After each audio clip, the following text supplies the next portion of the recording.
শারদ সেরা শিরোপা শারদ সম্মান 2024 প্রদান করবে friends media entertainment. Inner I publication relation সংস্থার সহযোগিতায় এবছরের শারদ সেরা শিরোপা শারদ সম্মান 2024 প্রদান করতে চলেছে friends media entertainment. Friends media এন্টারটেনমেন্টের তরফ থেকে নির্দেশক শুভজিৎ বোস আজ এক সাংবাদিক সম্মেলন করে একথা জানিয়েছেন। এবছর দুর্গাপুজো পরিদর্শনের জন্য আমাদের কাছে উত্তর ও দক্ষিণ কলকাতা এবং বিধাননগর থেকে মোট 500টি আবেদন জমা পড়েছিল। দুর্গোৎসবের তৃতীয়া তিথিতে আমাদের অতিথি এবং সদস্যদের দল এই পুজো মণ্ডপগুলির মধ্যে থেকে বাছাই করা 300 পুজো মণ্ডপ ও মাতৃ প্রতিমা পরিদর্শনের পর জয়ী পুজো আয়োজকদের হাতে ষষ্ঠীর আগেই পুরস্কার তুলে দেবে মন্তব্য করেন তিনি। সংস্থার অপর নির্দেশক জ্যোতিন্দ্র মোহন নাথ সংবাদ মাধ্যমকে জানিয়েছেন, পুজো পরিক্রমার শেষে বিভিন্ন পুজো আয়োজকদের হাতে পৃথক পৃথক মোট 12টি পুরস্কার তুলে দেওয়া হবে। আমি ফ্রেন্ডস মিডিয়া অ্যান্ড এন্টারটেইনমেন্টের বিজনেস ডেভেলপমেন্ট এক্সিকিউটিভ হিসেবে এখানে কাজ করি। আর আমাদের প্রত্যেক বছরই শারদ সেরা শিরোপা হয়। আমি প্রথম বছর যুক্ত হয়েছি, তো ভীষণ ভালো লাগছে। আর মানে এখন যা পরিস্থিতি চলছে, সেই পরিস্থিতির মাঝখানে যে আমরা পুজোটা করে উঠতে পারবো, মানে এটাই একটা খুব বড় জিজ্ঞাসা চিহ্ন ছিল। তো সেখান থেকে পুজো হচ্ছে এবং আমরাও চেষ্টা করছি যে জাস্টিসটাও সাথে থাকুক এবং তার সাথে যেন আমরা মা দুর্গার আরাধনাটা করতে পারি, কারণ জাস্টিসটা তো মেয়েদেরকে নিয়ে আর দেবী শক্তির আরাধনা তো করতেই হবে। তো এই চেষ্টা নিয়ে আমরা মাঠে নেমে পড়েছি। আর প্রচুর পুজো আমাদের লিস্টে এসেছে, তার মধ্যে থেকে আমাদের সিলেক্ট করতে হবে বেস্ট কোনটা। আমরা প্রত্যেকবারের মতন এবারও চেষ্টা করছি 10 থেকে 15 জনকে শারদ সেরা শিরোপার সম্মানিত করার। ডক্টর ইতিহাস জানা, আমি ফ্রেন্ডস মিডিয়ার সাথে কাজ করেছি এবার শারদ সেরা শিরোপাতে, এবং কাজ করে আমার খুবই ভালো লেগেছে। এরা আমাকে যে লুকটা দিয়েছিল খুবই পছন্দ হয়েছে আমার, এবং আশা করি সামনের বছর আবার কাজ করবো ওদের সাথে। সামনে পুজো রয়েছে, প্রত্যেকে আপনারা সবাই খুব ভালো থাকুন। আর এই সংস্থায় এসে আপনারা কাজ করতে পারেন, যারা মডেল হিসাবে কাজ করতে চান তারা এখানে আসতে পারেন। এবং আমি নিজে পার্সোনালি শিক্ষকতার সাথে যুক্ত আছি, কিন্তু তার সত্ত্বেও আমার একটা প্যাশন বলতে পারেন এই মডেলিং করাটা।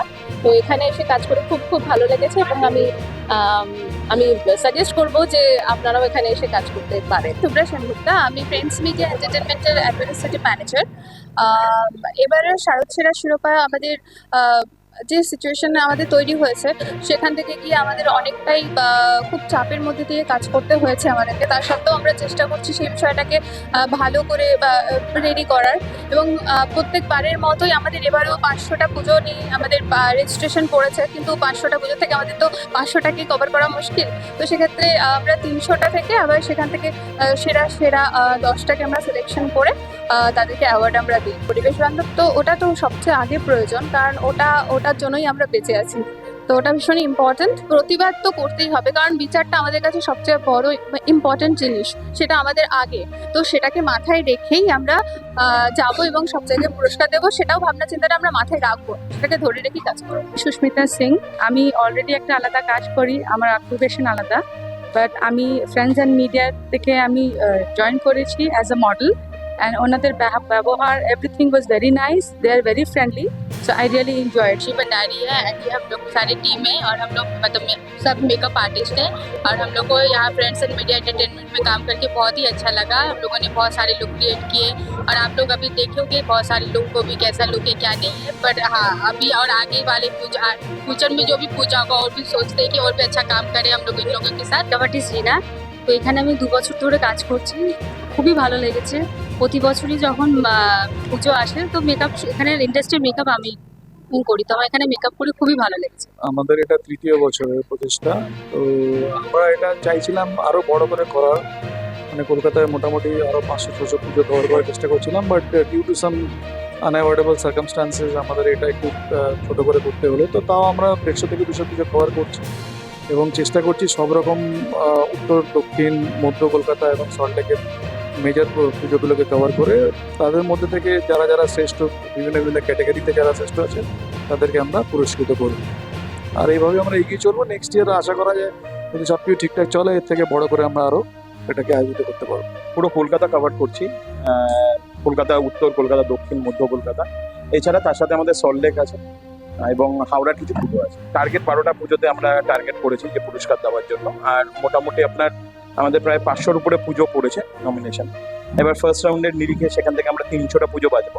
তো 300টা পুজোতে পরিক্রমা হবে। ক্যাটাগরি আছে সেরা সেরা পুজো বা আপনার প্যান্ডেল, প্রতিমা, আলোকসজ্জা, পরিবেশ বান্ধব পুজো, তারপর কম বাজেটের পুজো, ঠিক আছে। তো এরকম ডিফারেন্ট টাইপ অফ ক্যাটাগরিজ আছে। তো সেই ক্যাটাগরিজগুলোর মধ্যে দিয়ে আমরা আমাদের বেস যে পুজোগুলো পাবো আমরা কলকাতার মধ্যে তাদেরকে আমরা friends media entertainment production house. তো আমাদের সারা জীবন ফিল্ম মানে সারা বছরই আমাদের ফিল্ম, ফ্যাশন, মিডিয়া, ইভেন্ট এগুলো নিয়ে আমাদের কাজ করতে হয়।